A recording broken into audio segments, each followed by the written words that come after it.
اب تک آپ لوگوں نے تعوذ و تسمیہ یعنی اعوذ باللہ اور بسم اللہ کی مختصراً تفسیر سماعت کی۔ آج سورۃ الفاتحہ شریف کی تفسیر ہوگی انشاءاللہ۔ یہ سورت ترتیب قرآنی کے لحاظ سے سب سے پہلی سورت ہے، قرآن کی جو ترتیب ہے اس لحاظ سے پہلی سورت ہے، لیکن نزول کے لحاظ سے پہلی سورت نہیں ہے۔ یعنی قرآن جس طریقے پر نازل ہوا قول جمہور کے مطابق، وہ جو ترتیب تھی نزول والی، اس ترتیب میں سورہ علق کی ابتدائی آیتیں پہلے نازل ہوئی تھی۔ لیکن جب قرآن کی سورتوں کی ترتیب کی باری آئی تو آقا کائنات صلی اللہ تعالیٰ علیہ وسلم نے ترتیب میں سورہ فاتحہ شریف کو پہلے رکھا۔ مفسرین فرماتے ہیں کہ جو قرآن کی ترتیب ہے دراصل یہ وہی ترتیب ہے جس ترتیب سے قرآن لوح محفوظ پر لکھا ہوا ہے۔ لوح محفوظ آپ لوگوں نے نام سنا ہوگا، ایک بورڈ ہے اوپر جس کا قرآن میں بارہا ذکر آیا ہے، کئی ناموں سے اسے یاد فرمایا گیا۔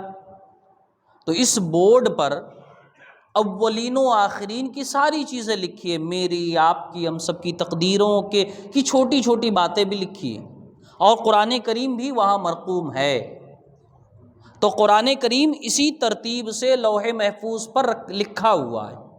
لیکن چونکہ جب قرآن کے نزول کی باری آئی نا، قرآن نازل کرنے کی، تو ضرورت کے لحاظ سے آیتیں نازل ہوتی تھی۔ سورہ علق کی ابتدائی آیتیں چند نازل ہوئی، پھر سورہ مدثر کی چند آیتیں نازل ہوئی، تو اس طریقے سے جب جیسی ضرورتیں ہوتی تھی اس لحاظ سے قرآن کی آیتیں نازل ہوتی تھی۔ لیکن نازل ہونے سے پہلے یہ قرآن لوح محفوظ پر محفوظ ہے، مرقوم ہے۔ تو ضرورت کے لحاظ سے آیتیں نازل ہوئی، لیکن پھر حضور نے جب ترتیب دینے کی باری آئی تو قرآن کی وہی ترتیب باقی رکھی جو ترتیب کے لوح محفوظ پر ہے۔ تو اسی لیے سورہ فاتحہ ترتیب میں پہلی سورت ہے۔ نماز میں عند الاحناف یعنی ہم حنفیوں کے نزدیک نماز میں اس سورت کا پڑھنا واجب ہے۔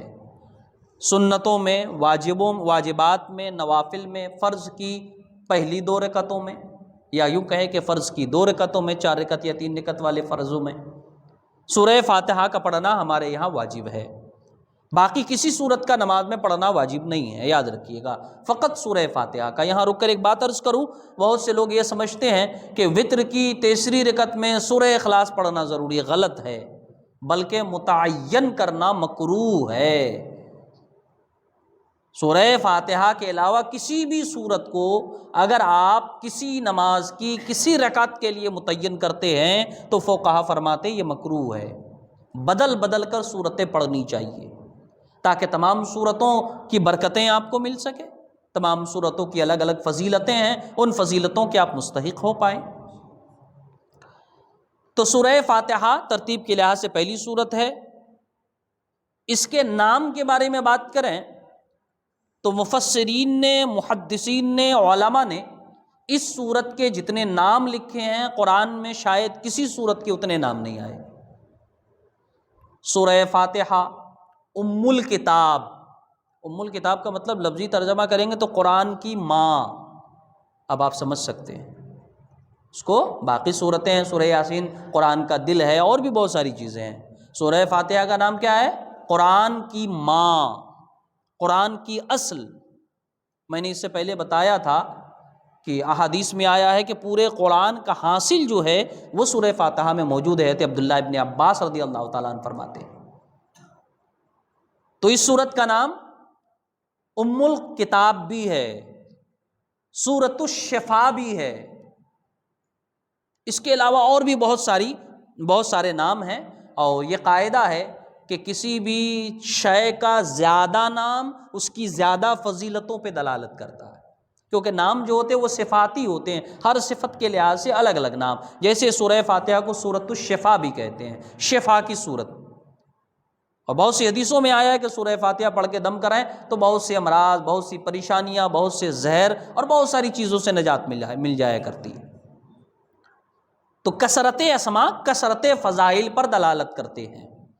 خیر، سورہ فاتحہ کی شروعات بسم اللہ الرحمن الرحیم الحمد للہ رب العالمین،